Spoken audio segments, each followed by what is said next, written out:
bem-vindos a mais um Cubicast. Este que vos fala é João Brito, seu host favorito do Cubicast, claro. Olha, eu vou mudando as corzinhas aqui enquanto você não faz esse podcast ganhar do Podpah e eu encher esse cenário de Funko e ser patrocinado pela Piticas. Tá bom? Enquanto eu não sou patrocinado pela Piticas, eu venho aqui com a camiseta do Cloud Native Day, do Container Day que a gente teve em São Paulo outro dia. Se você não foi, perdeu, mas a gente tem algumas coisas que vai trazer de lá pra cá. Esse é um episódio muito especial, eu tenho a honra de receber algumas pessoas aqui que eu sou muito fã do trabalho e que tem agenda muito mais difícil que a minha, mas que toparam, reservaram um espaço ali pra gente poder bater um papo. Eu tenho certeza que é um papo enriquecedor e que faz total sentido, independente do estágio que você está como DevOps, SRE, engenheiro de plataforma ou o sysadmin raiz, independente do estágio, vai valer a pena, eu prometo, tá bom? Então vamos às apresentações no plural. Olha só, esse podcast não ficava cheio já fazia um tempo. Ladies first, em ordem alfabética. Júlia, diga para o mundo quem é você. Fala pessoal, bom, meu nome é Júlia Nunes Pedrosa, eu tô trabalhando atualmente aqui no Mercado Livre, no time que cuida do Fury, tô atuando como TAM, mas já tive várias outras coisas aí, já produzi algumas coisinhas pra comunidade, já falei de Kubernetes, de plataforma, de backstage, de DevOps, de várias coisas aí, e é um prazer estar aqui com o senhor João Brito e os meus colegas. Muito bom, por falar em colegas, vamos a ele. Juliano, por favor, conte pro mundo. E aí, pessoal, primeiro é um prazer estar aqui. Bom, eu sou head de plataforma no Mercado Livre, estou aqui há 6 anos e 7 quase. Mas em TI eu estou desde 96, então passei vários booms aí, praticamente peguei Linux no colo, e foi como eu comecei, com cara de infra, depois virei DevOps, e agora Platform Engineering, assim por diante. E espero daqui a pouco falar que DevOps morreu, né? Só para causar polêmica e virar o recorte aqui, enfim. Falaremos sobre isso. É um grande prazer estar aqui, vamos lá. Muito bom, tá bom. E, por último, mas não menos importante, a presença mais brilhante desse time. Marcelo, por favor, conte para todo mundo quem é você. Olá pessoal, boa noite aí a todo mundo. Eu sou Marcelo Quadros, eu estou aqui no Mercado Livre já há cerca de 4 anos. Eu sou software expert aqui desde o princípio, trabalhando aí na plataforma Fury. No princípio, quando a gente começou a migrar tudo de VM para Kubernetes, então eu entrei bem nesse desafio. E de lá para cá, a gente vem aí até compartilhando muito do que a gente aprendeu, tem estado aí em vários eventos, junto com o Juliano, inclusive, onde a gente conta um pouquinho da nossa história, como que a gente implementou toda essa plataforma, as lições aprendidas, e é um prazer aí estar sempre compartilhando o que a gente aprende no dia a dia, né? Então isso é um pouquinho aí sobre mim, tá? Boa, muito legal.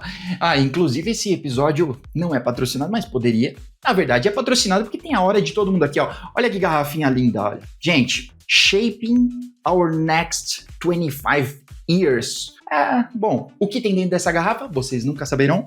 Se hidratem, independente do líquido que você vai tomar, tome algum, tá bom? Tenho certeza que vai te fazer bem. Por quê? Tá? Eu quero começar com um porquê. Por quê? Né? O Marcelo falou que estava aí desde o início. Por que criar uma plataforma? Eu entendo que o Mercado Livre tem proporções enormes, mas mesmo assim, por que ter a própria plataforma? Então gostaria de saber um pouco de vocês, como foi essa discussão, a escolha de ir sozinho, né? Beleza, eu posso tomar essa. Resposta curta, porque não existia plataforma no mercado. Aí você passa os créditos e acaba o podcast aqui, né?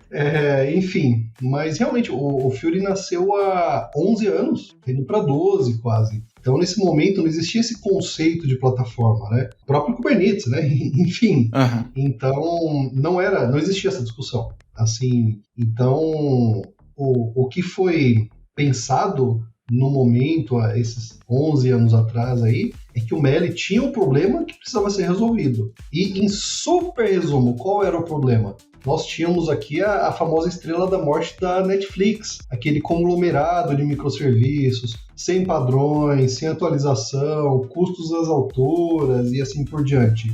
E a gente não escalava mais. Assim como a gente saiu do monolito para ir para microserviços porque o monolito não escalou mais, microserviços criou esse grande problema, né? Então a gente começou a criar algo que a gente nem chamava de plataforma no momento. Assim, um grande detalhe, nenhum dos três estavam aqui no Meli nesse momento, mas a gente vem ouvindo essa história e aprendendo porque é uma história muito, muito legal. Então, nesse momento, começou-se a nascer a padronização das coisas. Então como a gente começa a colocar ordem na casa?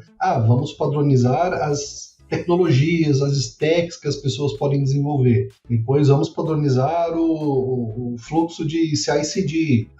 E aí foi nascendo o Fury. Chegou em algum momento, a gente começou naturalmente a chamar de plataforma. Por quê? Porque realmente era uma plataforma que servia como base de desenvolvimento. Toda nova feature que ia ser criada no Mercado Livre, ou um microserviço que ia evoluir, ele já vinha para dentro da plataforma e era criada debaixo dos guardrails da plataforma, certo? E desde então o Fury vem evoluindo, ele vem ganhando novas features, novos serviços e se tornou o gigante que é hoje. Agora, se você fizesse essa pergunta hoje para mim, imagina, o Meli está na situação caótica dos microserviços, não tem o Fury. Aí possivelmente minha resposta seria outra. A gente não teria construído, a gente iria avaliar talvez o backstage, ou talvez comprar um produto, fazer um misto das coisas, enfim. Então, resposta curta.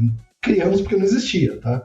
Hoje existem muito boas opções no mercado, tá? E temos os trade-offs aí. Uma perguntinha, olha, qualquer pergunta aqui que vocês quiserem dizer, não posso responder, tá tudo bem, beleza? Hoje ainda tem coisa que não foi migrada, que não entrou no Fury? Tem.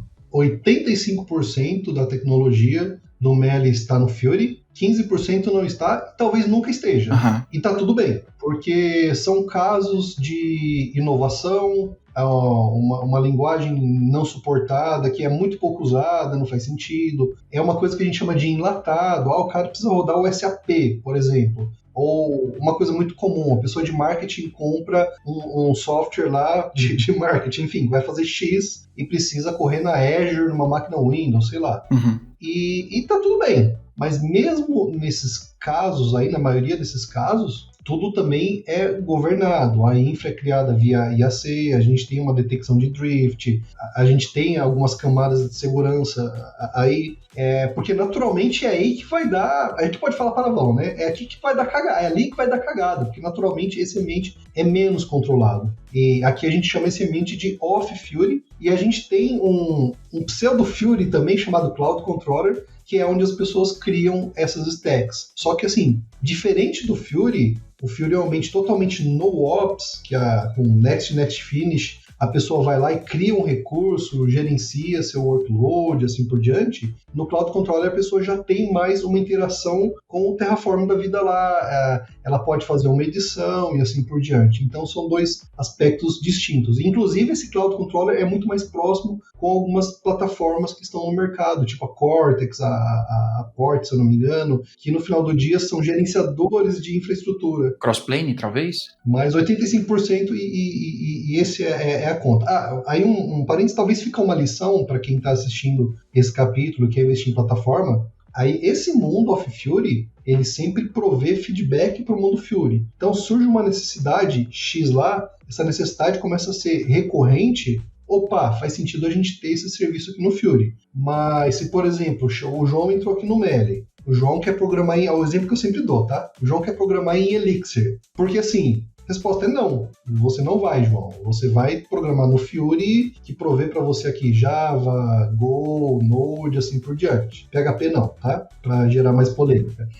Mas aí chega o outro João lá e fala, não, eu preciso programar em Elixir porque eu tenho uma necessidade de negócio. O meu business partner que só tem uma SDK, API, sei lá, compatível com Elixir. Aí ok. Aí você vai criar a sua infra lá no Cloud Controller e vai ser feliz. Então, é dessa forma também, esse ambiente fora da plataforma é governado e gera input. Aí, mais Joãos chegam pedindo Elixir com justificativa de negócio, possivelmente a gente vai passar a suportar Elixir na nossa plataforma. Legal. A gente já falou um pouquinho do porquê, eu queria saber o que o Fury faz, talvez de forma ampla, assim, porque você falou um pouquinho de NoOps e Next Finish, então para a gente poder entrar na treta aqui, quando o NoOps surgiu, todos os Ops pensaram que iam perder o trampo, o dinheiro inclusive, o trampo, então NoOps morreu, galera, não deu certo, mas o que o Fury faz? Vamos nesse detalhe agora.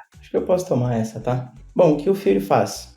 Eu vou dizer o que eu posso fazer no Fury, é mais fácil, né? Boa. Então, ou seja, eu enquanto um desenvolvedor, eu posso entrar no Fury desde que eu tenha a minha permissão, ou seja, quando você entra na plataforma, sim ou sim, você tem que ser parte de um time, então alguém precisa te colocar num time, né? Geralmente o administrador, e com uma dada permissão. Então, se você tem a permissão, por exemplo, de admin, tá? Você pode desde criar uma aplicação até deployar ela em produção ou até mesmo deletar essa aplicação. Obviamente que há mecanismos de deleção, que é de proteção, né? Quando a gente vai deletar, para saber se não está recebendo tráfego e tudo mais. Mas, em linhas gerais, se eu tenho a dada permissão, eu consigo fazer tudo o que eu preciso para criar a minha aplicação. Então, muito similar ao que é o Backstage, quando você vai lá e cria um template para criar uma aplicação React ou uma aplicação Golang, por exemplo, começa daí o Fury. Então, você entra nele e fala, eu quero criar uma aplicação. Basicamente, ele vai criar lá no seu GitHub uma aplicação com aquela tecnologia que você selecionou dentre as suportadas e ele vai te dar ali um template inicial. Bom, com esse template inicial na mão, você vai seguir a sua vida codando normalmente, então usa a sua IDE favorita, o VI, o que quer que seja, o Fury não te impõe nada, então quando a gente fala desenvolver no Fury, talvez para alguns desenvolvedores pode soar assim, então eu vou ter que parar de usar o meu Visual Studio Code, o meu VS Code, eu vou ter que parar de usar. Não, calma, pode usar o que você quiser. O Fury ele não é intrusivo nesse sentido, tá? Então, beleza. Baixei o código para minha máquina. A gente tem um CLI que somente no primeiro download do projeto, no primeiro clone, ele vai utilizar um CLI do Fury, porque nesse primeiro momento é quando ele gera o template, tá? Beleza, a partir daí, git, commit, segue a vida, tá? Beleza, fiz minha primeira feature, vou rodar esse projeto, beleza, o que eu tenho que fazer? Eu vou subir a minha primeira feature, git commit, e eu preciso de uma versão para poder gerar isso, né? Então eu preciso fazer o quê? Gerar uma versão. Então eu gero lá a minha versão no Fury Create Version, isso vai startar um pipeline que o desenvolvedor não teve que criar, então isso é algo que já está na plataforma, então se a minha aplicação é Golang, obviamente já existe um pipeline padrão de Golang. Então o desenvolvedor não tem que mexer em nada disso, ele simplesmente faz Fury Create Version, vai startar um pipeline que vai começar a fazer os checks de segurança, os guardrails, tudo, code coverage, tudo que for necessário ali para validar que de fato aquela aplicação ela não tem nenhuma vulnerabilidade e nenhum problema ali de qualidade. Cheguei no final desse pipeline, eu vou fazer o deployment dessa aplicação e aí entra um outro conceito do Fury que é a abstração. Então a gente falou aqui no começo de Kubernetes e tudo mais. Na verdade, quando a gente vai deployar no Fury, o desenvolvedor ele nem sabe que por trás tem um Kubernetes. Por quê? A gente abstraiu de uma forma que ele só precisa dizer pra gente quanto de memória e quanto de vCPU ele precisa. No máximo, a gente tem uma outra seletor que é o tipo de computing type, que é um general ou um CPU optimizer. É tudo que ele tem que selecionar. Bom, e isso pra gente, a gente chama de criação de um scope, que é equivalente a um ambiente, tá? Então, eu falei que eu criei a minha aplicação, fiz o meu PR, passou no pipeline, tem uma versão. Tem uma versão, eu preciso deployar. Para deployar, eu preciso ter um ambiente. E aí eu defino lá esses parâmetros, que é um formulário no Fury, tá? Então, diferente do Backstage, que normalmente ele gera templates ali com PRs no GitHub sobre informações de infraestrutura, e alguém precisa aprovar esse PR para um Argo CD ou coisas do gênero aplicar, no Fury não. Ele faz tudo isso através de chamadas iterativas com a cloud, então chamadas de API, tá bom? Então, em nenhum momento lá no Fury eu trabalho com arquivos YAML de Kubernetes ou arquivos YAML para nada. E basicamente, o que eu vou ter lá é o meu código de aplicação sem nenhuma informação ali de infraestrutura, tá? Então, sigo adiante, vou selecionar a quantidade de memória, a quantidade de CPU, deploy. Beleza? A partir desse momento, a minha aplicação já vai ter um dashboard com as principais métricas daquele tipo de aplicação. Então, eu vou ter lá no Datadog um dashboard com métricas de request, timeout, enfim, tudo que você precisa ali de erros, 400, 500, tudo que você precisa para começar monitorando. Já vai ter um linkzinho com o log da sua aplicação e algumas configurações ali que você pode fazer um boost, por exemplo, enfim, um monte de coisa, tá? E tudo isso criou-se o que a gente chama lá de um instance group, que lá dentro do Kubernetes vai refletir em um replica set, horizontal pod autoscaler. Então, nem a política de scaling ele de fato teve que configurar. Então, já vem uma padrão, tá? Legal. Então, falamos do processo de criar um Hello World. Publiquei meu Hello World, já tem DNS, já tem link de log, link de métricas. O que eu posso fazer agora? Bom, então a gente pode criar uma aplicação e deployar. Mas a aplicação, geralmente ela tem banco de dados, ela tem cache, ela tem mensageria. Então, aí a gente começa a fazer, de fato, a montagem do quebra-cabeça. Então, eu entro lá no Fiori, quero criar um serviço. Que serviço? Banco de dados. Que tipo de banco de dados? Relacional ou não relacional? Alguns serviços, eles são abstraídos. Por exemplo, vou criar um serviço de fila. Então, eu entro lá no Fiori e falo assim, quero criar um tópico. Mas eu estou criando aonde? No RabbitMQ, no Kafka, no PubSub? Para o desenvolvedor não interessa. É uma plataforma Fiori que está ali com os formulários do Fiori para eu criar um tópico. Legal. E como que eu consumo essa mensagem? Eu vou associar esse tópico ali com a minha aplicação e vou falar assim, olha, quando chegar uma mensagem nesse tópico, você chama este endpoint HTTP. Então, para o meu desenvolvedor, ele nem sequer tem que se preocupar em aprender uma SDK de um determinado broker. Simplesmente criando o endpoint HTTP, a gente consegue entregar essa mensagem para ele. E para publicar, ele utiliza SDKs. Então, hoje, a gente consegue aí ter mais de 40 serviços dentro do Fiori, se não me engano, tá? Dentre eles, serviços de dados, serviços de AI, para você criar agent, serviços de cache, tudo que você precisa, basicamente, para criar uma aplicação, tá? Então, eu vou desde o zero à produção e mais todos os recursos que eu preciso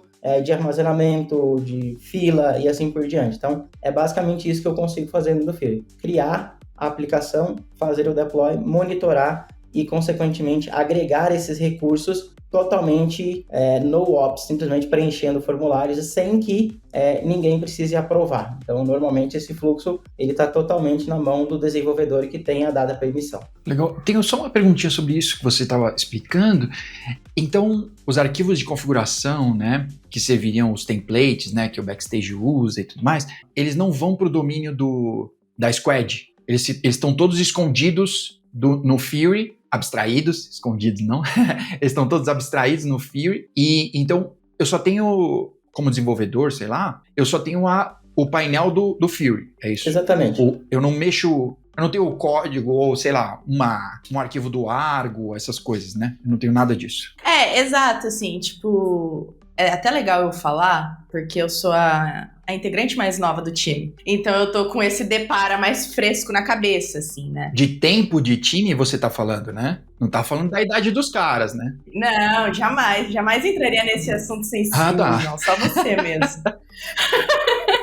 Não, e pra mim, assim, é muito louco, assim, como que realmente é completamente abstraído, assim. Eu, como desenvolvedor, eu preciso saber qual que é a linguagem de programação que eu vou usar e qual que é o framework, ponto. Pra criar. A partir daí eu crio a aplicação, começo a conseguir ter um repositório ali, consigo subir, já tenho toda uma política configurada, e a partir daí eu só vou precisar saber quais componentes eu vou usar. Também tá tudo completamente abstraído ali do Fiori, né? O Fiori tem um negócio legal, que eu vou comentar bem por cima e aí a gente aprofunda, caso você tenha dúvida, acha legal, João. O Fiori, ele tem os services, né? Como o Marcelo comentou ali, a gente tem mais de 40 services que são servidos através do Fiori. São distribuídos, né? Através do Fiori. Aí, por exemplo, aí você pensa assim, não tem nenhum arquivo, né? Como é que eu, como desenvolvedor, eu me integro ali com um secret que tá num vault, ou como é que eu me integro com Redis e assim por diante. O Fiori, ele tem, para alguns serviços, ele tem um SDK próprio. Então, basicamente, você como desenvolvedor, você vai no documento ali daquele SDK, na verdade, você nem precisa ir tão longe, assim, a princípio. Assim que você cria um serviço, por exemplo, de secret, e cria os seus secrets, por baixo dos panos, tudo isso está sendo criado em um vault, com todas as seguranças, todos os guardrails, tudo configurado, e você vai literalmente clicar em snippet de código no serviço de secret do Fiori, e você vai copiar e vai colocar na sua aplicação, e aí quando ela estiver executando, aquele SDK vai ter comunicação ali com toda a parte interna do Fiori, vai saber como chegar naquele secret, vai criptografar, descriptografar, e para o desenvolvedor isso é completamente transparente. A única coisa que ele precisa saber é qual é o nome do secret, qual é a versão da SDK que ele está utilizando, e acabou. É basicamente isso, assim. Então, é muito louco como isso é abstraído, assim. É muito interessante de ver, assim. É legal usar esse exemplo aí para já denotar uma grande diferença entre o Fiori e o Backstage, por exemplo. Você pode entender o Fiori também como um motor, um engine, que te fornece realmente os serviços. No final do dia, o João vai estar desenvolvendo lá, ele vai estar interagindo com as SDKs do Fiori. E a API do Fiori vai interagir com os serviços de terceiros. Então é como se o Fiori fosse uma cloud de cloud. O João sabe onde o microserviço dele tá na AWS ou GCP? Tecnicamente pode saber, mas precisa saber? Não. Sabe que serviço está usando no Object Storage? Não precisa saber. Então, realmente é uma abstração. E aí, a gente pode entrar no outro assunto, mas qual o trade-off disso? Como o desenvolvedor se sente quanto a isso? Que eu acho que você deve ter essas curiosidades, né? Essa já era a minha perguntinha aqui. Os trade-offs, né? Os problemas da alta abstração. Porque quando o Marcelo estava explicando aqui, né? Principalmente sobre fila, né? Acho que foi o exemplo que você usou mais aqui. Me parece que tem uma certa diferença entre uma aplicação que precisa do Redis e uma que precisa do Kafka. E a interação entre eles é diferente. Ou sei lá, eu conheço infinitas aplicações que não precisariam de um Kafka e conheço infinitas que estão estourando o Redis e um Kafka seria uma beleza. Então, como vocês... Isso é o Fury que entende? Isso pode se modificar durante o tempo, sei lá. Ou quanta interação o time que está por detrás do Fury tem que ter para que aquela aplicação vá performar e ela vá para a produção num próximo estágio, né? Não sei. Tá, é uma ótima pergunta, João, porque aqui no Mercado Livre a gente dá muita autonomia para os times, tá? Então eu vou entrar até num tema de cultura, tá? Que aqui a gente não tem umas figuras como em algumas empresas que tem, por exemplo, a área de arquitetura corporativa, o arquiteto. Então a gente dá tanta liberdade para os times que assim, é como se dentro de cada time eles se organizassem para ser uma empresa mesmo. Então, dentro daquele time, não tem ninguém que fica ditando tanto as regras. Tá? Obviamente, a gente tem os padrões de qual linguagem utilizar, essas coisas dentro do Fury, mas a gente não impõe tantos os padrões. Então, os times são livres para construir o quebra-cabeça deles de acordo com a necessidade. Então, assim, o Fury vai saber se você está usando, se deveria usar vamos falar de os serviços do Fury, né? O Big Queue, que é o serviço de fila do Fury, ou o serviço de cache. Ele não vai ter esse entendimento. Isso está responsabilidade do time. Então, dentro dos times, as pessoas, né, os times, eles têm que ser autossuficientes para entender de conceitos arquiteturais. Então, a plataforma não faz milagre. Se você precisava usar um broker X e está usando uma outra coisa que vai fazer o papel de broker, é um problema arquitetural, de decisão arquitetural. Não é um problema de plataforma. A plataforma está ali para te brindar, ou te entregar aquilo que o time entende ser o melhor para a aplicação, tá? Então, segue tudo nesse padrão. Então, o que o Fury detecta um mau uso? Se você, por exemplo, sobe uma aplicação Hello World com 20 GB, o que vai acontecer? O Fury vai começar ali a metrificar isso e vai falar, olha, a sua aplicação aqui que está parametrizada com 20 GB, ela não precisa de 20 GB de memória, ela precisa de 2 GB. Aí ele gera para a gente um alerta que a gente chama de acionáveis. Então, todo projeto no Fury hoje, se olhar lá, vai ter tipo algum acionável lá. Geralmente tem vários, né? Por quê? É de custos, de vulnerabilidades, isso pode ser de um monte de coisas, tá? Então, se eu sou o desenvolvedor lá que criei a aplicação Hello World e coloquei 20 GB de memória, amanhã eu vou olhar a minha aplicação, vai ter lá um acionável pendente. E eu vou ter que aceitar isso. Então, eu vou lá e vou falar, fazer a aplicação do acionável. Quando eu dou esse apply nele, ele vai lá e faz todo o right size da infraestrutura. Então, isso não é somente do ponto de vista, como eu falei, de infraestrutura mal dimensionada, mas ele pode ser também um próprio recurso de um determinado serviço que você falou que precisa de muito e você precisa de pouco. Um throughput, por exemplo, tudo isso o Fury ele consegue metrificar e te orientar a tomar as melhores decisões, tá? E isso vai para vulnerabilidade, um monte de coisa que pode acontecer dentro da plataforma e às vezes a solução é simplesmente que o desenvolvedor faça um blue-green, por exemplo. Então, por exemplo, se eu tenho um sidecar lá dentro da minha plataforma, um sidecar de tráfego, tá? E aí eu detectei que tem uma vulnerabilidade nele. Concorda comigo que não é uma alteração no código da aplicação? Se eu simplesmente fizer um deployment e nesse metadata, que é onde você perguntou, como que o desenvolvedor sabe o que está lá? Então, ou seja, dentro do Fury, todo aquele metadata que antes ficava lá no GitHub, comparado com algumas plataformas, está nos bancos de dados do Fury. Então, eu, enquanto plataforma, eu posso ir lá no meu back-office e falar, olha, a versão ativa do sidecar de tráfego não é mais a 1.0.1, é 1.0.2 e assim por diante. Então, no próximo Blue-Green, esse problema vai estar resolvido. Então, a gente resolve muito também nesse sentido, tá bom? Inclusive, o Fury pode fazer alguns deploys mandatórios por temas de segurança e assim por diante. Mas só complementando a sua pergunta que você comentou sobre os trade-offs desse nível de abstração, podem ocorrer alguma certa defasagem em relação a um serviço de cloud, por exemplo. Vamos lá, a AWS lançou uma feature X lá no Object Storage, enfim, e a abstração do Fury ainda não implementou isso.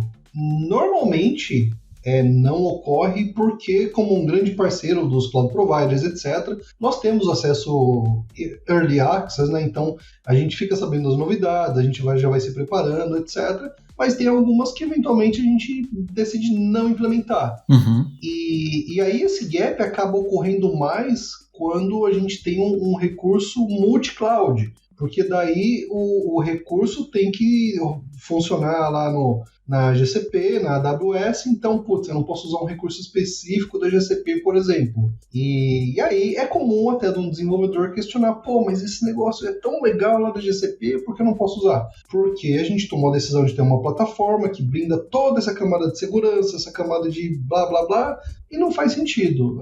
Mas normalmente em algum momento as nuvens se equivalem, né? E a gente acaba implementando de uma forma ou outra, né? Legal. Eu queria aproveitar que você falou sobre isso, né? Sobre multi-cloud. Eu tenho uma pergunta derivada aqui. Primeiro quanto o Fury é multi-cloud, muitas clouds, tá bom? Eu costumo dizer que é um problema de sotaque, aí às vezes a pessoa fala, não, a gente é multi-cloud, né? Mas é muitas clouds, porque ela tem uma coisa em cada cloud. Então, isso, até onde eu compreendi, não é multi-cloud.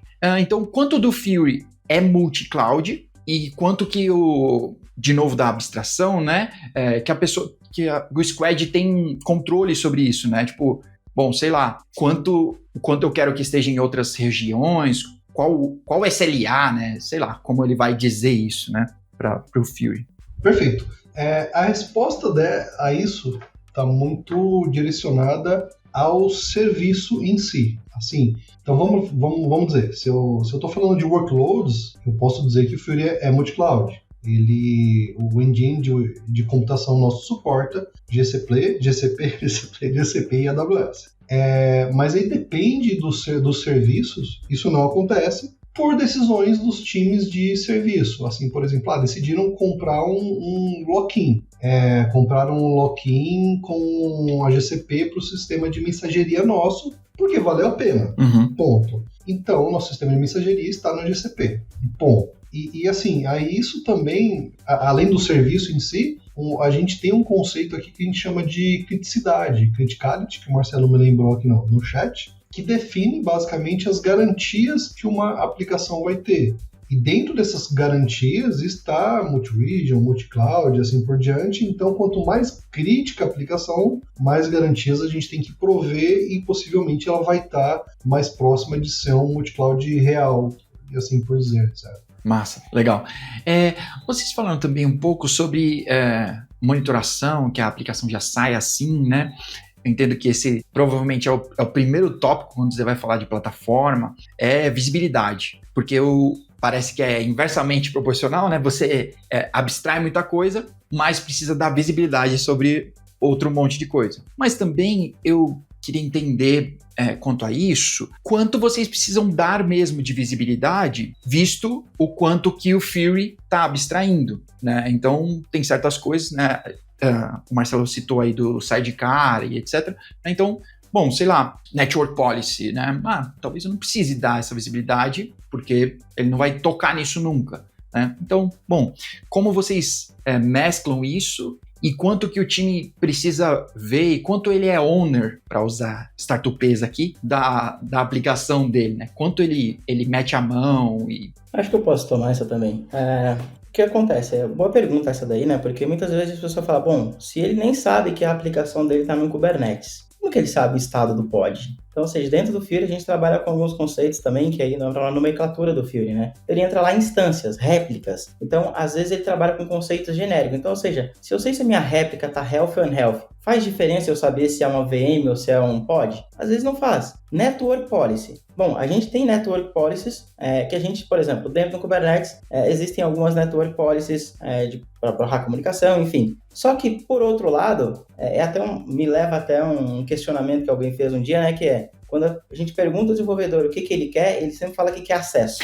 Mas não é acesso porque ele precisa do acesso, de fato, ele precisa de visibilidade. Então, se eu consigo prover para ele ferramentas que ele consiga saber que aquela app não comunica com a outra por uma determinada razão e que ele consegue utilizar essa ferramenta, essa feature, para dizer, agora eu quero que essa app comunique com essa app, você resolve o problema dele. Então, não é acessando um pod para ele poder ver o kubectl get logs, que ele vai, de fato, ficar feliz. Ou seja, se você dá ele um Grafana, qualquer coisa que está o log dele quando ele precisa, ele também vai ficar feliz, vai atender ele. Então, a gente acaba trazendo muito conceito também, que é o que faz sentido para o dev ver. Então, isso ele vai ver, mas o que não faz sentido, o que está baixo nível, que para ele não faz diferença, eu dou o ferramental para que ele consiga ver aquilo que faz sentido para ele ver, tá? Então, por exemplo, a aplicação não comunicou uma com a outra. Ele vai ter lá nas monitorias dele que está dando um erro e o erro é X por alguma razão. E isso tem que estar disponível para ele. Então, os conceitos ali que o Fury traz para a gente, principalmente ali na gestão de tráfego, como você comentou, a gente tem dentro do Fury uma parte de tráfego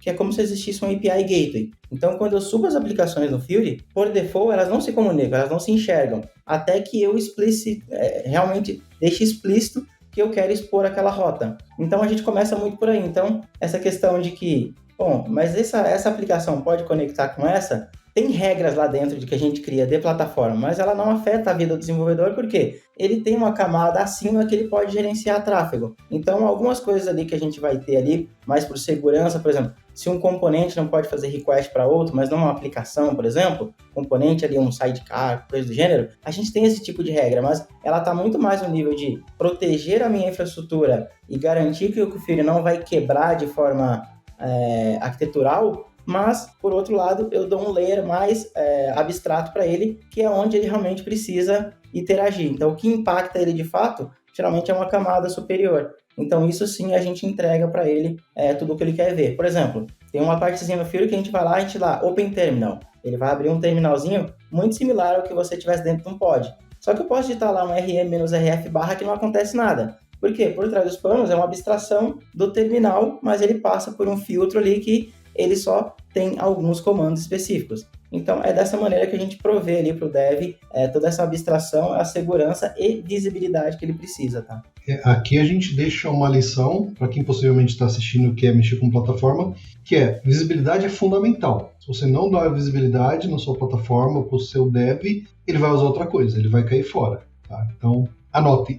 Eu vou aproveitar essa lição que você deixou pro pessoal, Ju. E eu tava pensando nisso desde a pergunta que o João fez, que o Marcelo acabou respondendo, sobre essa questão do NoOps, né? E eu, DevOps, faço o quê, né? E uma coisa que eu queria trazer, que eu acho que é uma super lição de casa também, é quando a gente começa a falar de engenharia de plataforma, a gente começa a falar de trabalhar de uma forma muito diferente que a gente trabalhava antes, né? Eu estava lendo um artigo do Martin Fowler e ele fala basicamente de mover de project para product. E é basicamente isso, assim. Então, a gente está muito acostumado, principalmente na área de infraestrutura, assim, em trabalhar muito baseado em projeto, né?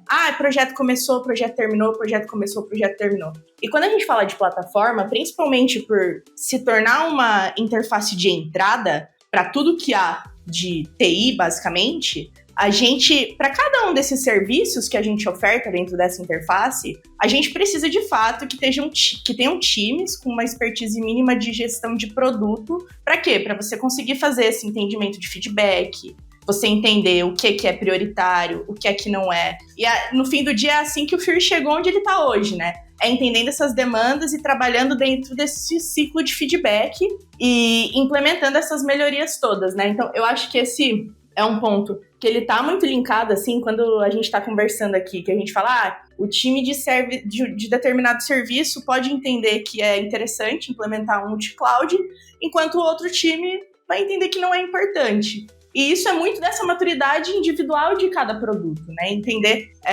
trade-offs e onde vale a pena, onde não vale a pena. Isso só é possível quando você tem isso de forma individualizada, né? Porque você entrega um domínio ali dentro de um time e ele tem certa autonomia ali para tomar decisão e evoluir o produto dele independente dos outros, né? Eu acho que isso é muito importante, assim. Massa, da hora. Falando sobre esse domínio que você citou agora, né? eu queria saber, eu assisti uma palestrinha muito boa da turma que cuida do New York Times, um jornalzinho, para quem não conhece, né? Pessoal, pro jovem que tá chegando aí, olha, né? Mas eles estavam falando sobre a escolha sobre ser multi-tenant, né? E não. Então eu queria saber como é para vocês esse lance, se esse domínio é um cluster, ou é um namespace, ou depende, né? De muita coisa. Só tô falando com o sênior aqui, eu tenho certeza que vai ser depende. Tá bom. Como é que funciona essa questão dos domínios, tá? Do Fury, como que a gente segmenta as coisas, tá? O Juliano comentou agora há pouco sobre o framework de criticidade, tá? Grande parte das coisas são drivadas por esse framework de criticidade. Eu vou falar um pouquinho ali sobre o mundo que eu mais conheço ali, que é a partezinha do compute ali, clusters, Kubernetes e tudo mais, tá? Bom, a gente tem alguns shardings, né? Então ele vai desde a criticidade até o tipo de workload. Então a gente tem aqui hoje mais centenas de clusters, né? E como é que eu faço? Eu coloco essas aplicações tudo num cluster só, eu separo, coloco onde eu entendo. Não, basicamente a gente passa, quando o desenvolvedor fala assim, eu quero fazer o deployment de uma aplicação, tá? Que ele elege lá os recursos, eu vou me basear principalmente pela criticidade dela e o tipo de workload. Então, os nossos clusters hoje de Kubernetes, por exemplo, eles são baseados em criticidades e tipos de workload. O que eu quero dizer com isso? Eu estou subindo uma aplicação que é um job, então ele vai rodar num cluster de job, tá bom? E a criticidade. A criticidade a gente tem lá, por exemplo, test, low, medium, high, company critical, BU critical e assim por diante. BU critical vem antes, na verdade, né? E aí a gente elege lá uma separação de shardings e fala, olha, isso aqui vai atender teste. E aí é um grupo de clusters, tá? E a gente vai populando esses clusters com as aplicações de acordo com a gente fazendo um balanço entre eles, né? Para que não fique um com muita aplicação, outro com pouca e tudo mais. E as garantias também são diferentes. Então, se eu estou falando, por exemplo, que eu estou subindo uma aplicação de teste, que seria o meu desenvolvimento, né? Ele vai estar subindo um cluster de teste. O que esse cluster de teste tem de diferente? Por exemplo, lá o meu Carpenter, ele está parametrizado para usar até 100% de spot. Por quê? Se dá algum problema ali de, sei lá, cair uma instância, não tem problema, é teste. Então eu priorizo custos. E isso vai, conforme vai subindo, por exemplo, o uso de spot vai diminuindo. Por quê? As intermitências que eu posso ter podem me afetar em produção. Uhum. Então, a gente tem diversas garantias dentro desses clusters, tá? De acordo com essa criticidade e com o tipo de workload que eu estou falando. Se é um consumidor de mensageria, ele está em clusters de consumidores de mensageria. E o mesmo é para os serviços. Então, lembra da garantia que o Juliano falou? Então, eu estou falando de Object Storage. Então, Object Storage é um serviço que ele pode falar tanto com GCP quanto com AWS. Dependendo da criticidade da aplicação, por exemplo, ele pode replicar nas duas clouds. Por quê? Porque a aplicação necessita dessa garantia extra, né? Então, esses domínios eles são muito direcionados principalmente pela criticidade. E agora, né, a gente está num movimento dentro do Fury, inclusive, que a gente está chamando internamente de segmentação. Então, o Mercado Livre ele tem se expandido aí, né? A parte do mercado pago, principalmente, com outros países onde a legislação exige que o que se trata de banco ele tem que ser completamente segregado. Então, a gente chamou aqui de segmentação, e por trás dos panos é como se fosse um tenant. Então, a gente tem essa ideia, a gente entende que isso é extremamente importante, principalmente quando entra o tema legislação, né? Então, legislação, regulamentação. Então, é um pouco aí de que como a gente separa todos esses domínios e aloca isso de acordo com criticidade, workload, legislação e tudo mais, tá? Regulamentação. Massa. Da hora.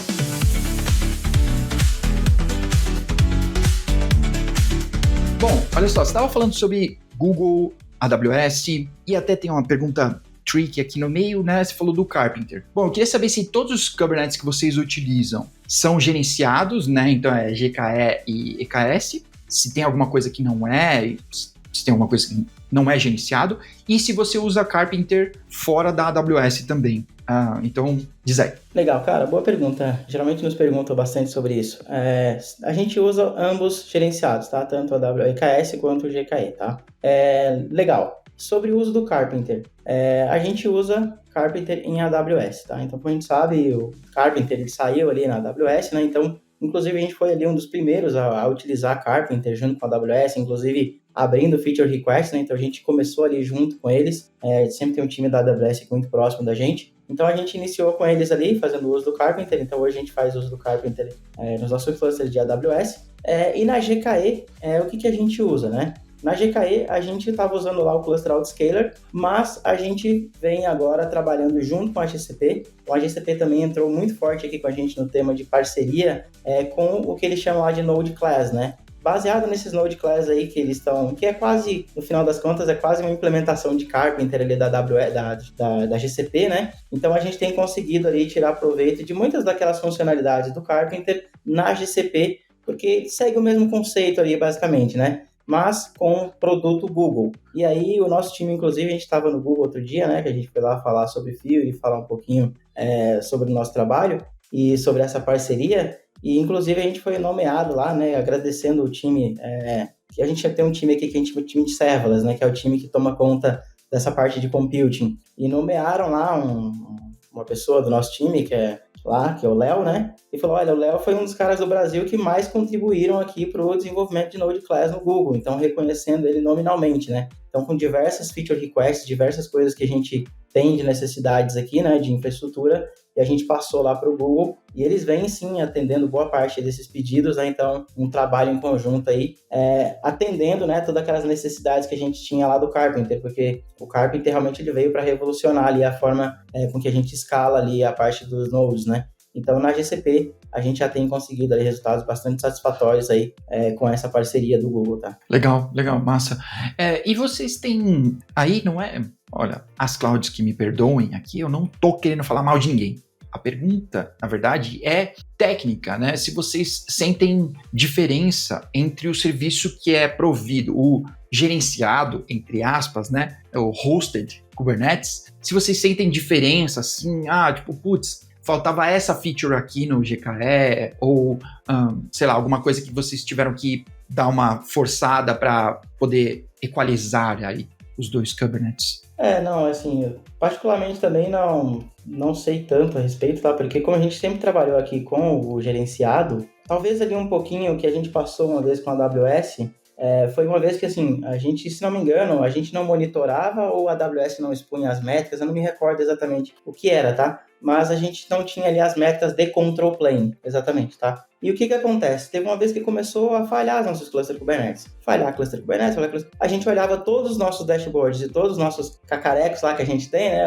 Todos os componentes que a gente instala dentro do cluster, tudo funcionando, tudo lindo, os worker nodes, tudo funcionando, e os nossos nodes, né, os nossos pods ali, pendentes e um monte de coisa que a gente ficou sem entender. Então, a gente identificou ali depois que era um problema no control plane. Então, a gente ficou meio perdido. Então, talvez se fosse algo que tivesse total controle nosso, a gente talvez teria detectado muito mais rápido. Então, levou um tempo até a gente conseguir detectar isso, né? Hoje em dia a gente já tem dashes aí que olham para o control plane gerenciado, mas antes a gente teve um pouco aí esse problema, porque assim, teve um problema, a gente olhava tudo que estava sob o nosso domínio, estava tudo up and running, mas havia um problema implícito ali que a gente não conseguia enxergar. Então foi um caso ali que talvez, se fosse gerenciado, talvez a nossa observabilidade completa, a gente teria feito a observabilidade completa naquele momento e teria detectado o problema mais rápido, né? Então acho que foi uma das que eu me lembro, assim, agora outras features não me recordo tanto, assim, que poderia ser diferente, não, tá? Mas eu, Marcelo, falando. Não, legal. Por isso que eu perguntei à Júlia, que a Júlia, ela acho que ela já subiu mais clusters in-house do que eu, né? Então, talvez ela tenha um pouco mais de experiência aí nesse sentido. Tá bom. E ainda sobre isso, né? Sobre entrar um pouco mais, né? Dentro da nuvem. Entrar dentro, né? Meu português, olha. Mas vocês ainda têm muita necessidade, né? De ultrapassar alguns limites, assim, né? Que o usuário comum de AWS, né? Mesmo o usuário comum de EKS, etc., né, que ele tem acesso, e aí vocês, como são parceiros, né, da AWS, não só um consumidor, né, que vocês precisam ir mais longe, né, a gente precisa de métricas melhores ou acessos mais extensos, assim. É até interessante, né? Ano após ano, a gente acha que é impossível, mas ano após ano o Mercado Livre ele bate recorde de tudo quanto é tipo de Black Friday, etc, né? Quando a gente acha que bateu no limite, ano que vem vai lá e bate de novo. Então, assim, a gente tá sempre estressando os limites de todas as clouds, cara. Vai ter evento, a gente faz a parte de preparo de evento, olha lá os limites das clouds que a gente está utilizando, faz a previsão ali de quando que a gente acha que vai crescer, por exemplo, na noite da Black Friday, a gente vai lá e tem que sensibilizar os cloud providers para solicitar ali o pré-aumento daquele limite, porque a gente sabe que há a probabilidade de estressá-los, né? Mas talvez, além disso, além de né, de avisar, assim, né, com antecedência, o que mais vocês têm de acesso, né? Talvez você, Júlia, que chegou há menos tempo nesse time, de que o Mercado Livre tem acesso a certas APIs ou, sei lá, né, da nuvem que o usuário comum, né, a empresa comum não tem, né? Que não seja só o limite de, sei lá, de quantidade de máquinas, né, que vocês têm acesso, que eu tenho certeza que é mais do que quase todo mundo. Sim. Eu não sei se o Marcelo tem mais detalhe de como que é o dia a dia dos times direto com a AWS, né? Porque eu não cheguei a atuar direto nesses times dos serviços que fazem as implementações e tal. Como, por exemplo, o Léo. Aí eu vou tirar aqui da minha cabeça. Eu entendo que, por exemplo, para fazer lançamento de feature request e todas essas coisas, como o Marcelo comentou, que a gente leva muito para as clouds, eu entendo que deve ter alguma coisa faseada que só se aplica provavelmente para nossa conta, para nosso tenant, algo nesse sentido, cara. Mas eu não tenho certeza. Mas eu entendo que sim, né? Eu entendo que seja um processo padrão de rolloutear alguma nova feature, né? Sim, complementando aí, tá? Sim, a gente bateu em vários limites de AWS, tá? Até porque algumas componentes de arquitetura do Fury, a gente optou por fazer simplificado. Então, assim, algumas coisas correm na mesma VPC, então a gente estoura limites ali de máquina, estoura limite de IP. Então, a gente teve vários limites ali que a gente já estava ali 20%, 30% acima, sabe, de quantidade de máquinas por VPC. Em conversa com a AWS, eles foram lá e alteraram esses limites. Então, algumas coisas a gente trabalha em limites que para o mercado, ele é um valor completamente diferente. Então, talvez a gente está lá 80%, 100% acima. Agora, se a AWS aplicou aquilo só para mim, ou se aquilo é algo também que ela talvez tem lá debaixo dos panos como um pré-limite dela, um soft limit dela, talvez, e que ela não divulga, também é algo que eu não sei, tá? Mas a gente já chegou nesses limites que são divulgados e a gente teve que fazer alguns ajustes ali, tá? Junto com a AWS. E assim, a gente tem uma parceria muito forte com a AWS, né, com alguns profissionais da AWS. Então a gente sempre tem ali encontros com eles para eles entenderem quais são as nossas dificuldades, entender os avanços. A gente leva ali feature requests, leva feedbacks. Então tudo isso ajuda para que a gente consiga ali ter essa proximidade e atender, que eles consigam atender a gente enquanto clientes ali, né? Porque, afinal de contas, o Mercado Livre é uma das maiores clientes, né? Tanto o GCP quanto a AWS. Então, tem uma relevância muito grande. Então, se o seu principal cliente ali, os principais clientes, começam a pedir alguma coisa, é complicado negar, né? Então, acho que a gente está falando de contratos aqui multimilionários, né? Então, como eu comentei, a parceria da GCP com o Node Class, que o pessoal trabalha junto com a gente tem um contato direto. Então, isso muda muito quando você tem um premium suporte ali, né? Então, essa parceria, sim, ela é muito relevante, porque a gente, não somente dificuldades de implementação, que a gente vai lá e tira dúvidas com ele diretamente, né? Mas também quando a gente tem um problema, um war room, então tem sempre algum profissional da AWS aqui, uns TANs, né, que entram aqui para ajudar e fazer esse contato direto lá com as equipes de serviço. Então, é fundamental essa parceria aqui para o Mercado Livre, tá? Massa. Não, legal demais. Tá bom, voltando para um pouco mais para perto do Fury, eu queria saber como que vocês tratam exceções dentro do Fury, que não seja, o Juliano citou aí, né, que vai para o Cloud Controller. Cloud Controller, acertei.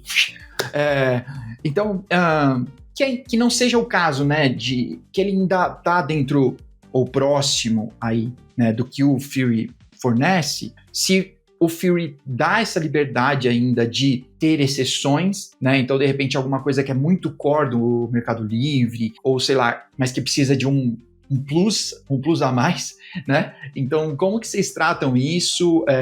Se isso, sei lá, igual nas outras empresas, né, que vai escalando e aí os squads vão se conversar, ou se isso está dentro da própria plataforma, como seria aí? Tá, a plataforma, em primeiro lugar, ela te fornece várias ferramentas para que você tenha controle, às vezes, de muitas coisas, tá? Então, assim, por exemplo, por mais que eu tenha lá um outscaling group definido, A gente tem umas features aí, por exemplo, sei lá, o time de marketing soltou um broadcast ali que ninguém ficou sabendo. Sei lá, teve um erro de comunicação. A empresa é muito grande, teve um problema de comunicação, soltaram ali um broadcast para milhões de pessoas e o meu serviço começou a falhar. Então, do ponto de vista de plataforma, nenhuma plataforma vai escalar numa velocidade tão rápida para atender milhões de requisições de um segundo para o outro. Então, eu tenho alguns botões ali, por exemplo, que é de boost. Então, eu vou lá no mínimo de instâncias e eu falo, olha, eu quero que altere isso aqui em 3 vezes, em 2 vezes, em 4 vezes. Então, tem alguns gatilhos ali que a gente consegue entregar na mão do desenvolvedor para que ele tome ações mais rápidas, tá? Então, é um pouco de que tem lá. Aí você me perguntou outra coisa, né? Que é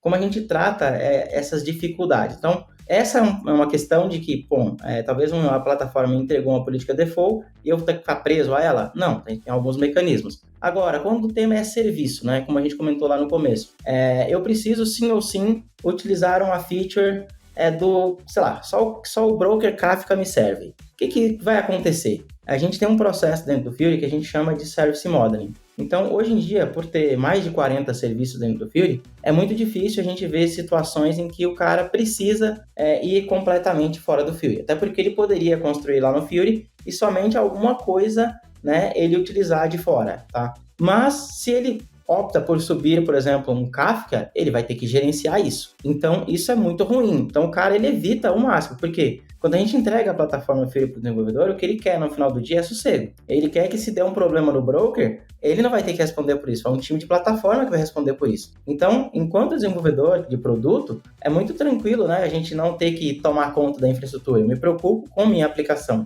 Então, a partir do momento que eu começo a ter essas necessidades específicas, vem a primeira questão, e a observabilidade? E a responsabilidade de manter isso? Ela cai sobre esse time, porque lembra que o mundo lá que é menos governado, né? Não menos governado, mas é um mundo mais IAC, se pode dizer assim, ele é um mundo que ele leva toda a responsabilidade para o time que está fazendo o produto. Então, esse time ele evita ao máximo isso. E quando essa necessidade surge, o que acontece? Dentro do nosso mecanismo aqui, a gente tem um fluxo que a gente chama de Service Modeling. E esse Service Model ele tem algumas derivações ali, pode ser de performance, pode ser um monte de coisas, tá? Então, a primeira coisa que a gente vai falar eu quero fazer um serviço, eu preciso sair do Fury para criar lá no Fury porque eu preciso de uma feature X, de um serviço que não está no Fury. A primeira coisa que a gente vai fazer ele vai falar ali com os especialistas do Fury naquele serviço para entender se realmente aquela feature que ele precisa o Fury não atende, né? Ou se, por exemplo, ele simplesmente não sabe, às vezes aquilo já está disponível e ele nem sabe. Então, muitas das vezes, quando ele fala com esse time especialista, é só uma falta de informação. Às vezes a documentação não está atualizada ali para ele saber que existe, que dá para fazer daquele jeito, ou até um desconhecimento mesmo do que existe na plataforma. Acontece isso também, tá? Mas a gente tenta fazer primeiro esse segmento de que se eu quero criar algo fora do Fury, eu preciso justificar. E essa justificativa ela precisa passar por um fórum de aprovação, se pode dizer assim, tá? Então, dificilmente o pessoal vai porque realmente tem essa questão da manutenção da infraestrutura em si, ela acaba caindo mais sobre o time dono da solução e não mais sobre o time da plataforma. Então, o pessoal evita ao máximo e a gente faz essa filtragem também, porque muitas vezes é uma simples desinformação, um mau uso do serviço, e às vezes a pessoa cai ali numa limitação que ela poderia resolver no Fury e às vezes ela não tem noção. E aí, nessa reunião, ele acaba esclarecendo isso e acaba permanecendo no Fury. Tá? Massa, boa. Adicionar um pouquinho, indo naquela linha que o Ju estava falando, né, de dar alguns alertas aqui pra galera que tá ouvindo. Se você estiver pensando em criar uma plataforma, ou se você estiver começando a criar uma plataforma, esse detalhezinho que a gente trouxe aqui sobre o fato de que é possível uma aplicação dentro do Fury, ela consumir só um serviço off-Fury. Isso é muito importante, porque isso limita o seu mundo off-Fury. Eu tô dando um exemplo no nosso cenário, né?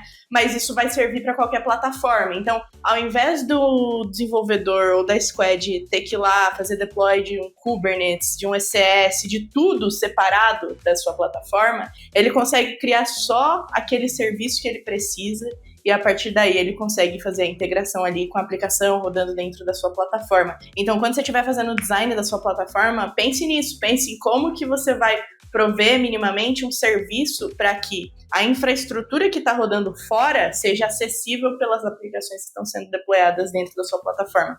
Eu acho que, quando eu descobri isso, a gente faz vários testes, né? Eu, principalmente, que sou mais nova ainda é apelido, né? Já tô com 6 meses já. Mas eu que sou a mais recente, querendo ou não, eu tava explorando muita coisa, assim, que eu entrei, né?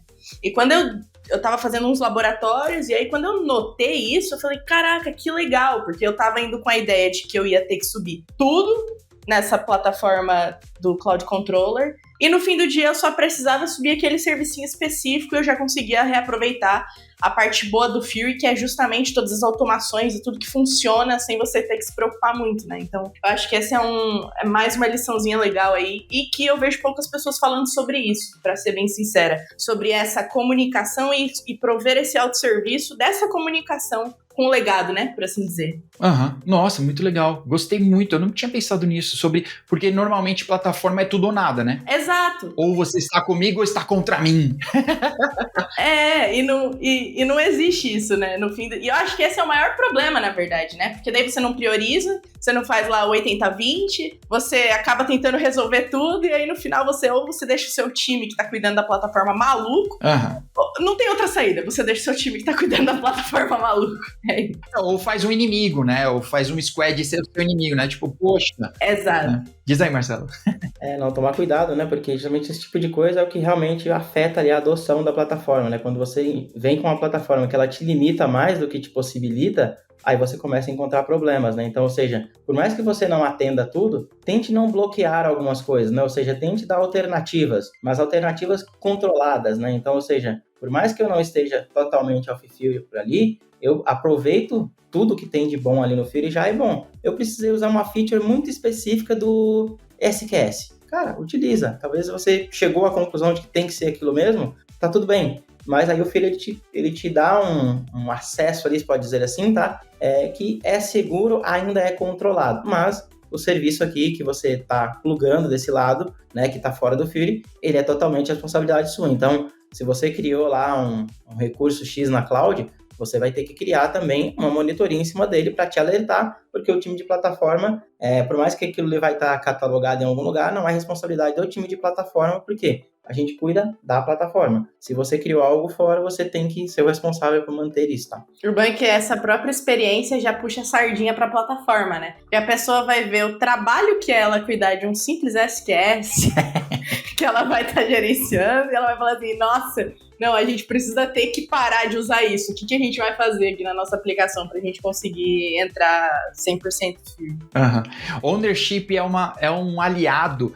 As pessoas acham que isso vai jogar contra a plataforma. Não, se eu deixar os times serem independentes e serem donos, né, isso vai jogar contra, eles vão querer ficar fora. Não é, ownership é um aliado. A hora que a pessoa descobre o trampo que dá, normalmente ela volta e fala, não, cara, a gente desistiu daquela parada de SQS. Mas pra isso a plataforma tem que ser boa, né, João? Esse é um grande ponto, né? Tipo assim, se a plataforma ela realmente resolver a 80% da dor de cabeça dos times, a galera não vai querer usar outra coisa. Agora, se ela atrapalhar mais do que ajudar, aí a gente continua no mesmo problema, que a gente não identificou ainda qual que é a principal dor e a gente ainda não tá entregando valor, né? Acho que esse é o ponto. Sim, e aí eu tô fazendo plataforma porque eu quero fazer plataforma. Nossa, exatamente, é o que eu mais vejo, cara. Queria tanto subir uma plataforma aqui na minha empresa que tem 3 dev e 2 DevOps. Exato, tipo, é isso, eu entendo, né? Tipo, eu, enquanto pessoa técnica, eu entendo a pessoa ter essa sede por querer implementar as coisas e testar. Mas, cara, é uma pressão desnecessária também no fim do dia, né? Você vai lá, você vai defender que você vai implementar uma plataforma que você nem tem experiência e você vai ver um monte de problema que talvez você não vai nem saber como resolver, né? Tipo, vai lá, testa num laboratório na sua casa, faz alguns casos de uso, sabe assim? Vai com calma, né? A galera quer ir, ou tudo ou nada, né? Sim. E talvez uma coisa mais simples, eu acho que eu já disse isso em outros episódios, né? Uma coisa mais simples, tipo o Argo, ele já faz grande parte do trampo que você precisaria. Não precisa ter um dashboard que o cara pode clicar em... você dá 2 cliques e sua coisa tá no ar. Tá bom, no Argo talvez você tenha que dar 4 e editar um YAML. Ninguém vai morrer com isso. Você tem 3 camaradas para ensinar. Talvez tá tudo certo. Diz aí, Marcelo. Esse é um ponto muito interessante, né, cara, que a gente sempre comenta aqui, porque às vezes a gente vê muito disso em benchmarks, né? A galera olha pro Fury e eles ficam realmente encantados, né? Porque, assim, é um negócio que já tá há muito tempo, ele tem uma vida aqui dentro significativa, né? Então, ele já evoluiu muito. E muitas vezes você vê empresas chegando aqui e elas começam a plataforma e elas tomam o Fury como parâmetro. Isso é o principal erro, cara. Porque, assim, por mais que a gente não esteja sob um backstage, né, como a gente comentou, cara, o backstage hoje atende múltiplos cenários, eu diria que talvez para, sei lá, o número da minha cabeça, mas eu acho que 80% das empresas, sabe? Se você coloca lá, por exemplo, um Argo CD fazendo Blue Green Canary, cara, no final do dia você tem um Blue Green Canary. Ah, não é bonitinho igual o do Field lá, porque, cara, você conseguiu o seu objetivo. Então, assim, vai devagar. Qual que é a sua principal dor? A gente tem muito, quando a gente faz algum evento, geralmente o pessoal pergunta os principais desafios, né, as lições aprendidas, e eu acho que essa é uma delas, né, cara? Comece pelo aquilo que é a sua dor. Qual que é a dor do seu desenvolvedor hoje? Ah, é criar um repositório no GitHub. Cara, cria um negocinho na sua plataforma ali e cria um repositório no GitHub. Automatiza isso. Amanhã você centraliza isso, seja no backstage, seja no que for, atendeu a sua necessidade? Poxa, agora eu vou olhar para o Fury que te entrega 40 serviços e comparar com a minha plataforma, às vezes eu nem preciso dos 40 serviços. Poxa, o Mercado Livre são 18 mil desenvolvedores, são 20 mil pessoas em IT. Cara, 35 mil microserviços. A chance de eu precisar de muito mais serviços do que uma startup é muito grande. Então, às vezes, foca naquilo que realmente entrega valor, né? E que justifique o seu trabalho com plataforma. Porque as pessoas têm mania também de olhar muito para a grama do vizinho, né? E comparar. E isso faz mal. Então, às vezes, muita gente olha para o Fury e fala, mas vocês não têm o templatezinho lá do chart, né? O Velos do chart. Cara, às vezes um simples Helm chart lá que você abstraiu o Velos dele, o desenvolvedor coloca a quantidade de memória, a quantidade de CPU que ele precisa, resolveu o problema. Então, às vezes as pessoas também se apegam muito em como o outro resolveu o problema, quando você às vezes não precisa daquela complexidade toda. Então, acho que tem que focar muito nisso também para ver o quanto de esforço você coloca para resolver determinados problemas, porque às vezes nem justifica, né?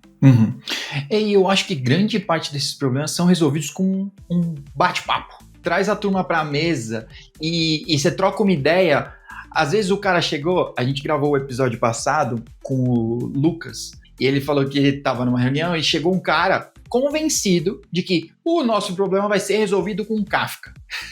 Gente, vamos sentar aqui e vamos falar sobre o Kafka. Não, provavelmente não, mas pode ser. Tem muitos problemas que o Kafka resolve, mas ele cria vários outros. Então, às vezes você sentou ali, bateu um papo com a galera e você descobriu que nem era, viu? A gente vai colocar uma CDN aqui. Descobrimos, sentou todo mundo, perdeu uma horinha, ganhou dias e os caras do FinOps ficaram tranquilos e felizes com vocês, né? Então, às vezes, um bate-papo, uma clareza sobre o problema vai te levar muito mais longe, né? É o clássico, a minha esposa, ela é de design, né, UX design, ela vai ficar muito orgulhosa de mim. Toda vez que eu falo defesa de produto, do time de produto, ela fica muito feliz comigo. Então, Prepara o corte. Mas, basicamente, é o clássico do técnico que se apaixona pela solução e não pelo problema, cara. É literalmente isso. Às vezes, não precisa de um Kafka, não precisa de um backstage. Que nem na época que eu trabalhava numa consultoria, vai fazer 3 anos, eu acho. Lá eu implementei um negócio que ele resolvia a nossa vida. E eu costumo falar que era a nossa plataforma, porque ela era uma coisa que abstraía tudo, e no fim do dia ele era simplesmente uma pipeline do Azure DevOps que automatizava a criação de tudo no Terraform Cloud, com variável, com não sei o quê. E o time conseguia usar, simplesmente codar lá os Terraforms e implementar os projetos, sabe? Então é isso. Eu precisei implementar um backstage, eu precisei implementar um Argo CD, eu não precisei implementar essas soluções, as ferramentas que todo mundo fala. Então simplesmente você pegar a essência mesmo, né, do que é a plataforma, porque plataforma, o conceito de plataforma, ele existe há muito tempo antes de existir o Platform Engineering, e produto também sempre existiu, então são conceitos que já existem e a gente tem que tomar muito cuidado, assim como a gente fala de AI também. Muita gente criando padrão aí, e template de arquitetura, que é coisa que já existe para engenharia de software há muitos anos e a galera tá criando, reinventando a roda, assim. Então literalmente, entende o problema e aí depois você vai procurar a solução, né? Não começa ao contrário, que senão a chance de dar certo é muito pequena. É muito pequena. Não, tá certo. Pessoal, olha, eram essas perguntas que eu tinha, né? Eu acho que eu ia caminhar aqui pro finalmente. Não sei se vocês gostariam de comentar mais algum detalhe ou algum aspecto aí. Me digam vocês. Eu acho que foi legal, assim. Do meu ponto de vista, a gente conseguiu cobrir até assuntos que a gente geralmente não tem tempo de cobrir. Dá uma... né? Que a gente fica muito falando o que é o Fury, como que ele funciona, e querendo ou não, a minha percepção, né? Sobra pouco tempo pra gente conversar sobre essas outras coisas, né? Sobre produto, sobre cultura, sobre princípios de arquitetura e não sei o quê. Então, pra mim foi bem legal, 10 de 10. Não sei se...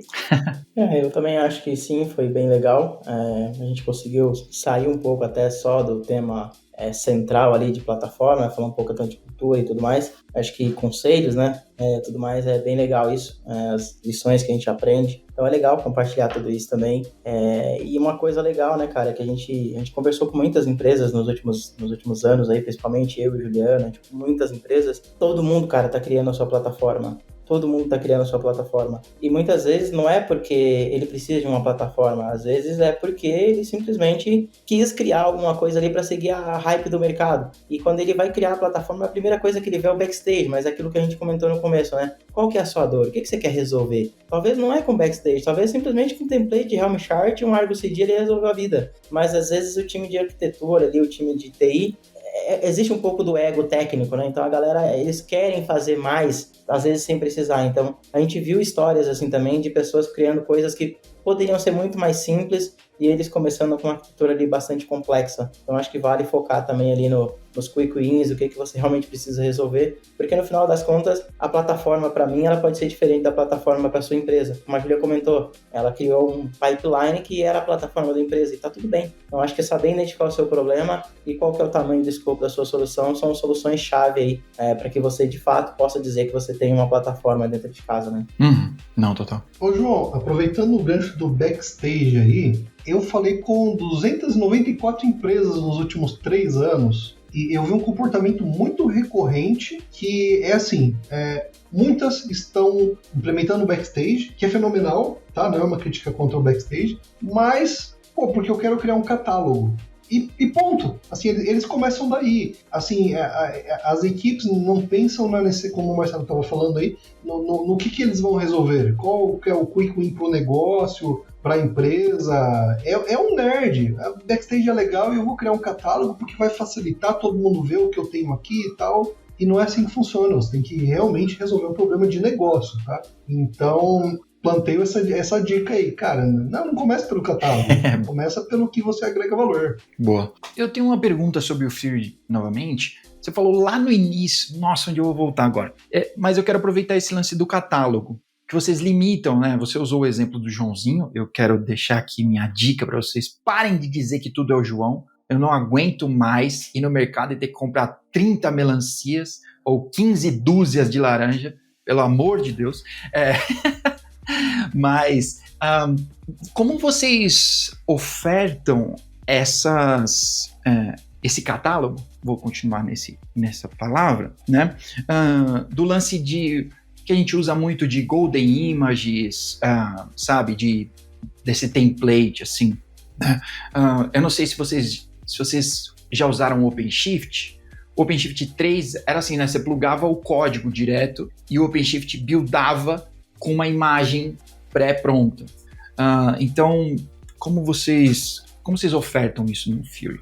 O Fury não tem esse conceito de Golden Path ou soluções já prontas. Se é que eu entendi bem a pergunta, né? Mas no Fury, basicamente você vai e cria seu aplicativo e ele tem um catálogo de ferramentas, de features, de serviços. Mas ele, diferente de algumas plataformas que, tem aqui um CRUD pronto como um Golden Path para você começar a desenvolver a partir disso aí, e daí esse CRUD já vai criar toda a infraestrutura, certo? Uhum. A decisão que a gente tomou aqui no Mercado Livre era não interferir nisso, não interferir no ciclo de vida de desenvolvimento quanto ao produto, quanto à arquitetura em si. A gente tem um negócio aqui que a gente chama de liberdade controlada. Porque o cara tem liberdade para definir a arquitetura, como que ele vai fazer, a orquestração, enfim, se vai usar uma fila, chave-valor, etc. Mas a gente não define, não cria nada nesse sentido de Golden Paths. Se eu entendi bem a pergunta, tá? É isso aí, legal. Diz aí, Marcelo. É interessante isso daí, né? Porque eu tenho uma opinião assim que às vezes ela até é um pouco polêmica, né? Eu vejo muita empresa se apegando muito na questão de arquitetura corporativa, que eles definem Golden Path para tudo. Entendo que alguns negócios são mais críticos e realmente tem que ter um controle, né? É difícil você lidar com isso. Mas a questão é que isso às vezes ele traz muito blocker para soluções que às vezes poderia ser simples, né? Então, aqui no Mercado Livre, como o Juliano comentou, a gente não tem tanto esse negócio do Golden Path. Então, ou seja, eu costumo dizer assim, quem é a melhor pessoa para dar a solução para o seu problema?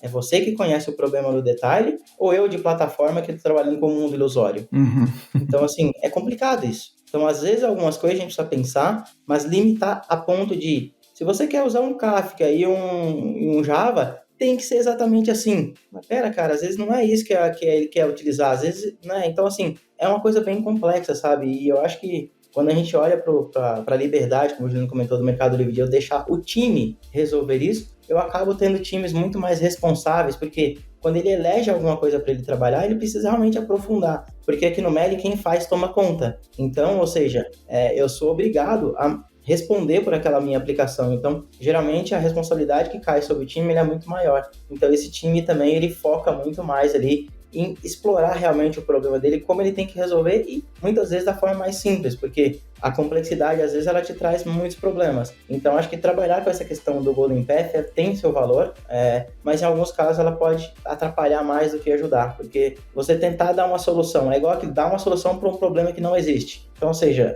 o problema não chegou ainda, mas eu tenho uma solução aqui, ó. Uhum. Será que é o melhor caminho? Então, muito cuidado com a definição de Golden Path para também não passar dos limites. Eu acho que ele é válido, né? A gente sabe que tem empresas financeiras, principalmente, tem que ter muito cuidado, mas tomar cuidado também para que o seu Golden Path não seja um blocker para as equipes, né? Então, a gente tem que tomar esse cuidado também. E aqui no MELI a gente tem algumas coisinhas que são pré-definidas, mas são muito poucas coisas que a gente, de fato, orienta e obriga, né? Então, sei lá, a minha aplicação tem que ter um endpoint ping na 8080. Isso é padrão, todo mundo tem que ter. Eu não tenho que dizer para você como que você conecta em alguma coisa, enfim, a gente não desce tanto nesse nível, porque justamente a gente entende que a melhor pessoa para dar a solução para o seu problema é quem realmente tem ali a real noção do problema que ele está querendo resolver, né? Ah, massa. Nossa, eu gostei muito do que você falou, viu, Marcelo? Eu admiro a lucidez de vocês nessa plataforma, sabe? Eu gostei muito, vou recortar aqui o lance do mundo ilusório que a gente vive aqui na plataforma, aqui em DevOps, né? Porque quem tá lá na linha de frente fazendo a aplicação, não tá aqui todos os dias, não. Então, e o contrário também é verdade, a gente também não tá lá imerso naquele problema, no dia a dia daquele time, para poder saber todos os perrengues que ele também tem que quebrar e porque tá tomando decisão X ou Y, né? Muito legal.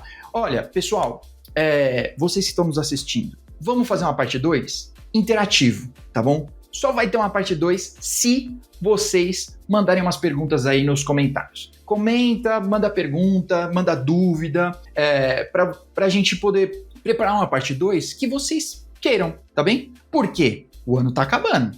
Quem fez esse ano, fez. Não vai falar, vou integrar uma plataforma esse ano. Gente, novembro, não vem meter essa, né? Nem seu chefe não acredita. E na parte 2 eu falo se DevOps morreu ou não, hein? Ou se vai morrer. Olha aí, se preparem para a parte 2. Só polêmica. Vamos fazer uma parte 2 só com frase polêmica, só para corte, assim. Beleza? O cliente já tá pronto.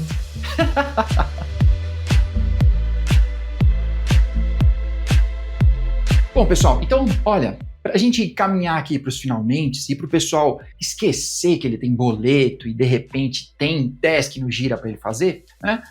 Vamos nossas recomendações aí para a turma poder sair um pouquinho, fecha o terminal, fecha a tampa do laptop que já baixou aquele filme no stream. Brincadeira, não faz isso, pessoal, é para usar o pago lá. Tem, que inclusive tem o MELI+, olha aí, dá para assistir, sei lá, quantos streams você quiser, tudo no mesmo valor irrisório, ainda mais nos salários super inflacionados do DevOps de hoje em dia, tá? Não vem me falar que vocês estão ganhando. Bom, depois dessa metralhadora aqui, pessoal, vamos de Ladies First. Vamos pegar a Juliana rindo e, Júlia, qual que é a sua recomendação para a turma?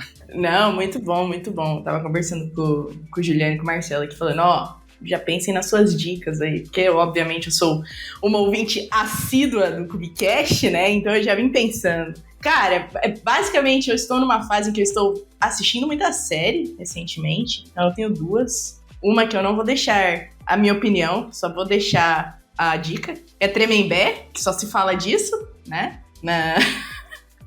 Na internet. E uma boa mesmo, agora, que é uma que eu tava assistindo na Apple TV, que chama A Última Fronteira. Ela é muito boa. Ela fala basicamente de um avião só com prisioneiros de alto calibre que cai em uma cidadezinha do Alasca. E aí acontecem coisas muito interessantes. Então fica essa dica. Faz tempo que eu não assisti uma série massa. E é isso, essas são minhas dicas. Boa. Ninguém vai comentar sobre Tremembé aqui. Eu não permito. A censura não permite. Não, deixa. Mas eu assisti, né? Então, tinha que trazer. Tá bom. Juliano, e você? Suas dicas? Cara, minha dica é procura o que te faz feliz. Assim, e tenta realmente dedicar um tempo a isso.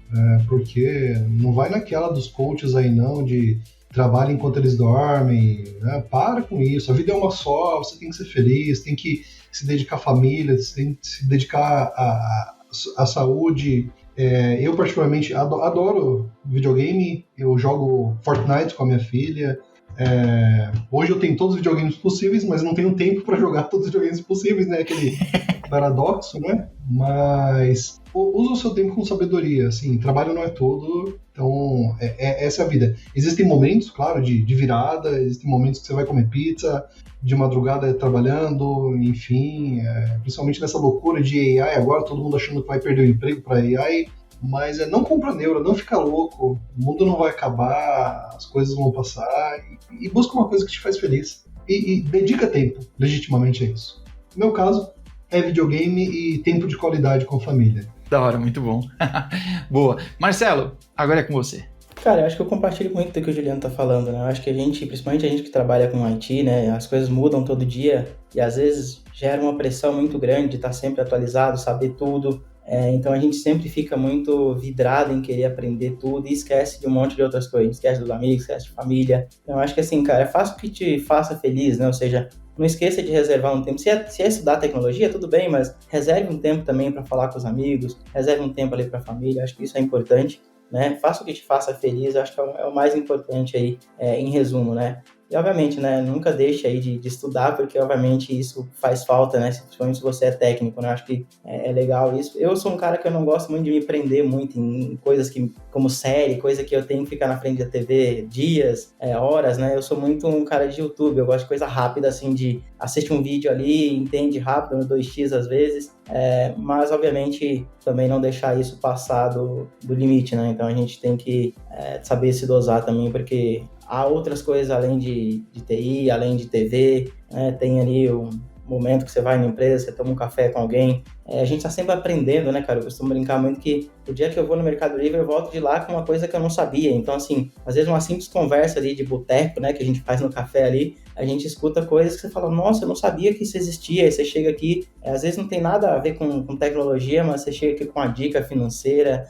com um livro, enfim, são N coisas, né, cara? Então, eu dou muito valor também nesse momento que a gente passa junto ali, que a gente troca ideia, não somente de TI, mas de tudo, porque no final das contas, acho que o nosso ciclo de amizades ali contribui muito para que a gente seja feliz e aprenda a cada dia, né? Massa, muito bom. Olha só, dois fofos, né, Júlia? Exatamente. Eu vou aproveitar e eu vou sair do meu script aqui. Normalmente eu indico filmes e séries, né? Eu sou analfabeto, não sei ler, então eu só assisto TV. Mas hoje eu tô fazendo aniversário. Meu aniversário é de 1 ano. Hoje é meu aniversário de 1 ano. Olha só, por quê? Dia 5 de novembro do ano passado, eu estava acordando de um coma de 7 dias. Eu caí num acidente bobo de bicicleta. Olha, não era para ter acontecido nada. No máximo, eu já tinha terminado de andar de bicicleta, eu já tinha terminado tudo. Bom, uma bobagem. Hoje eu tenho 10 pinos na coluna, 2 no braço. Bom, minha vida mudou, mas hoje eu estou muito feliz de estar com vocês aqui gravando. Eu estou de pé aqui gravando, sabe? Minha vida podia estar muito diferente. Então, eu quero aproveitar esse momento e concordo justamente com o que o Juliano e o Marcelo falaram. A Júlia também, a gente aproveitar a vida. Eu disse isso na minha última palestrinha e eu tenho dito isso desses momentos em diante. Não espera perder a vida para você perceber que você estava vivo. Não espera. Não é papo de coach, de verdade. É um papo anti-coach. Vive sua vida. É fácil falar, e eu entendo isso para quem é novo, né? Eu espero que tenha alguém novo escutando isso. É fácil falar aqui dos altos dos meus 41 anos e dizer, olha, aproveita a vida, você vai ficar velho e não vai dar mais. Bom, não importa qual seja o momento, aproveita a vida agora. Você só tem uma vida, tá? Independente de qual crença você tenha, você só tem essa vida aqui. O que vai acontecer depois, a gente vai descobrir, tá bom? Eu diria, olha, não joga na sorte. Não, eu vou ter outra chance. Talvez não tenha, não sei. Mas não espera. Vive hoje. Tem que trabalhar, tem que comer, tem que um monte de coisa. Às vezes você tá num trampo que tem que pegar busão pra ir pro trampo que tá fazendo isso com as pessoas. Não faz isso. Para. Sei lá. Eu não tenho uma dica secreta pra tipo, aproveite a vida desse jeito. É a sua vida, você vai descobrir qual é o jeito de aproveitar. Mas aproveita. Não espera, pode ser tarde demais. Beleza? Eu tô muito feliz de verdade de compartilhar esse momento com vocês três que estão aqui e com quem tá nos ouvindo nesse momento. Se eu puder deixar alguma coisa, olha, o Cubicast tá fazendo 7 anos. Nesses 7 anos, se eu puder deixar uma única dica, é essa. Aproveite sua vida. Kubernetes não é a nossa vida aí toda, tá? Não vale a nossa vida, tá bom? Beleza? É isso, galera. Pô, obrigado demais pelo tempo de vocês. Eu agradeço muito mesmo, tá? A gente se vê nos próximos episódios, nas próximas compras aí, tá bom? Obrigado demais. A gente vê. Vamos todos dizer tchau. Tchau. Tchau. Tchau. Tchau.